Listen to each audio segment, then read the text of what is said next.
Carros elétricos não necessariamente resolvem o problema ambiental, mas caíram no gosto popular mesmo assim. Obrigado a você que está assistindo nosso vídeo. Se você gosta do nosso conteúdo, por favor, deixe o seu like e se inscreva aqui no canal, né? Os carros elétricos são uma febre nos Estados Unidos e em boa parte do mundo desenvolvido. Os valores estão baixando significativamente e muita gente aceita pagar bem mais caro por um elétrico do que por um veículo a combustível. Você pode ver isso como um caso de sucesso do governo, não é? Em mudar o mercado. O governo federal americano e vários estados de lá passaram leis restringindo a fabricação de carros a combustível e ao mesmo tempo dando incentivos para fábricas de carros elétricos. Governos tipicamente fazem isso em nome do meio ambiente, afinal carros elétricos não poluem as ruas, certo? Sem os incentivos do governo americano para o carro elétrico, essa mudança jamais teria acontecido. Será mesmo? O anarcocapitalismo foi refutado? Bem, não é bem assim. Primeiro, é preciso deixar claro que carros elétricos não são comprovadamente uma alternativa ambiental melhor do que carros a combustão. De fato, eles não geram gás carbônico ali na combustão interna, porque usam energia elétrica. Certamente melhoram o ar na cidade onde circulam, mas essa energia elétrica precisa ser produzida em algum lugar. Então, a popularização de carros elétricos está trazendo um enorme aumento da demanda por eletricidade em usinas de todos os tipos. E, embora existam uma porcentagem de usinas nucleares, eólicas, solares nos Estados Unidos, usinas ditas verdes, a grande maioria da energia de lá é produzida ainda por usinas termoelétricas, muitas delas a diesel, ou seja, no final o seu carro elétrico acaba queimando diesel da mesma forma que antes, só que à distância. Ok, é preciso reconhecer que uma grande usina termoelétrica tem ganhos de escala e consegue produzir energia com muito mais eficiência do que um motor pequeno de um carro. Além disso, embora seja um número menor, pelo menos uma parte da energia gasta pelo seu carro é produzida em usinas verdes. Então isso significa sim uma redução da quantidade de combustível que você queimava antes. Boa notícia para o meio ambiente.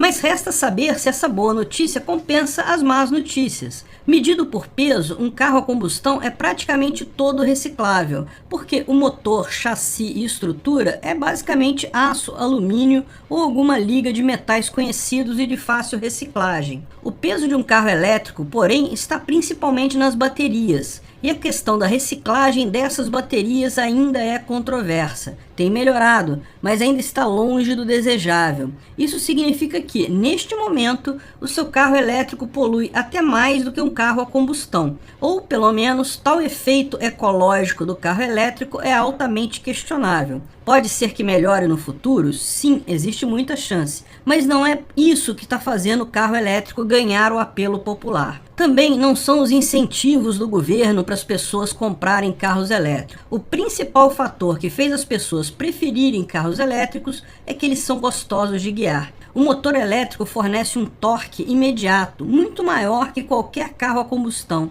De fato, os projetistas dos carros elétricos populares têm que incluir até limitadores para evitar que você vá de 0 a 100 km por hora em poucos segundos. Isso poderia colocar sua vida em risco. Em tese, se você tirar essas limitações, qualquer Tesla Model 3, o carro elétrico mais popular, ganha de Ferrari em tempo de aceleração. E existe outro fator. Os carros se tornaram basicamente computadores móveis. Você instala programas, atualiza o software do carro, pode até jogar videogames, embora isso não seja muito recomendável. Essa tendência tem acontecido com carros a combustão também, mas nos carros elétricos isso toma todo um novo patamar. Tudo é elétrico ali, é controlado por dispositivos elétricos. Você pode escolher o som da sua buzina. Por exemplo, o Autopilot, que é o programa da Tesla que dirige o seu carro automaticamente por você, é um sucesso enorme. E nesse sentido, a Tesla tem sido realmente revolucionária nesse mercado. Ela surgiu muito antes das leis e regulamentações de incentivo do governo. E sua ideia sempre foi fazer carros elétricos do zero. Os fundadores iniciais, Martin Eberhard e Mark Tarpenning, fundaram a empresa em 2003, mas logo no ano seguinte, em 2004, entrou em cena o seu mais conhecido rosto, Elon Musk, que comprou a maioria das ações. A proposta desde o início foi reformular tudo. Eles entenderam que carros elétricos são muito diferentes de carros a combustão, mesmo que pareçam a mesma coisa por fora. E logo com os primeiros carros lançados ganharam o gosto dos consumidores, a ponto de muita gente reconhecer que a indústria iria nesse sentido de qualquer forma, era inevitável. Todos esses bônus e incentivos que o governo deu foram justamente para tentar ajudar os empresários amigos do governo, daquelas grandes montadoras tradicionais, a não ficarem à mercê, não ficarem para trás nessa tecnologia nova. Hoje, os carros da Tesla são comuns nos Estados Unidos e na Europa. Ela vende tanto quanto consegue produzir. O valor ainda é um pouco superior ao valor dos carros a combustão comum.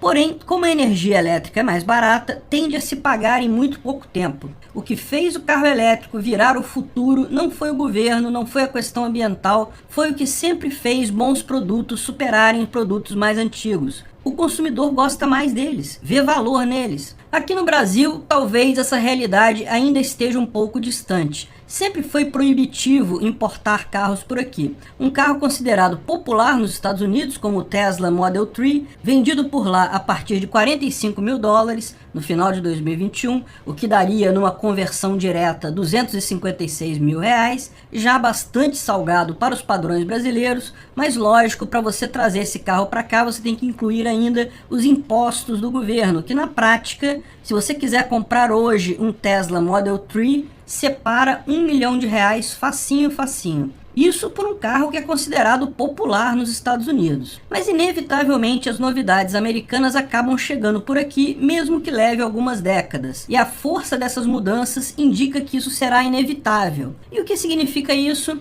O que isso afeta você? Bem, existem algumas coisas que podemos aprender com o que está acontecendo lá nos Estados Unidos, né? Algumas oportunidades interessantes. Enquanto aqui no Brasil ainda se discute se deve haver frentista para posto de gasolina, saiba que o conceito de posto de gasolina como um todo está deixando de existir nos Estados Unidos. Porque agora qualquer birosca pode colocar um carregador de carros elétricos. É só uma tomada. Não tem segredo carregar o carro, porque é como ligar o seu notebook na tomada. Com a única diferença que o cabo fica na rede e a tomada fica no carro. Prédios podem ter carregadores para você deixar o seu carro carregando à noite. Estou ansioso para ver como a criatividade dos nossos burocratas vão inventar leis idiotas para encarecer isso aqui no Brasil. Além disso, o grande fenômeno é a incapacidade das fábricas tradicionais de carro, das grandes montadoras, de migrarem para carros elétricos. Sim, todas as grandes montadoras que atuam aqui no Brasil têm programas para desenvolvimento de carros elétricos, GM, Volkswagen, Fiat,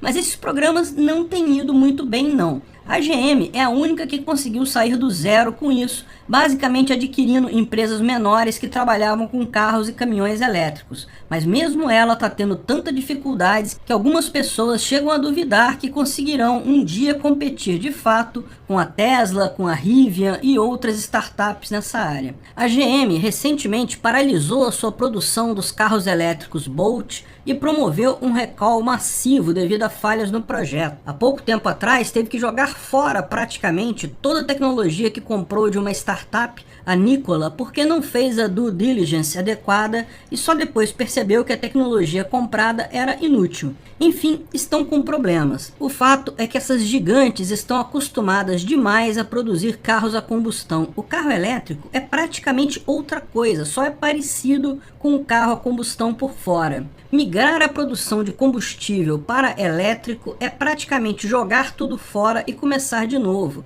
E isso é muito mais fácil para uma nova empresa, numa nova fábrica, do que em uma estrutura que já tem um custo investido grande. Ou seja, as coisas podem mudar, mas neste momento parece que o que veremos no futuro é uma falência das grandes produtoras de carro a combustível, provavelmente na próxima grande crise econômica mundial, e o seu carro aqui no Brasil será um Tesla, um Rivian ou quem sabe alguma outra empresa nova, talvez uma aqui do Brasil mesmo. Aliás, já tivemos uma empresa de carros elétricos por aqui, a Gurgel, lá nos anos 80. Infelizmente, talvez tenha sido uma empreitada muito à frente do seu tempo. A tecnologia para baterias de alta capacidade que existe hoje não existia então, o que, junto com as tradicionais burradas legais do governo brasileiro, fez com que a empresa fosse à falência. Não é à toa que as ações da Tesla hoje valem muito mais do que as da GM, embora o patrimônio e faturamento da GM sejam ordens de grandeza maiores do que da Tesla. O fato é que a GM tem sim uma boa posição hoje,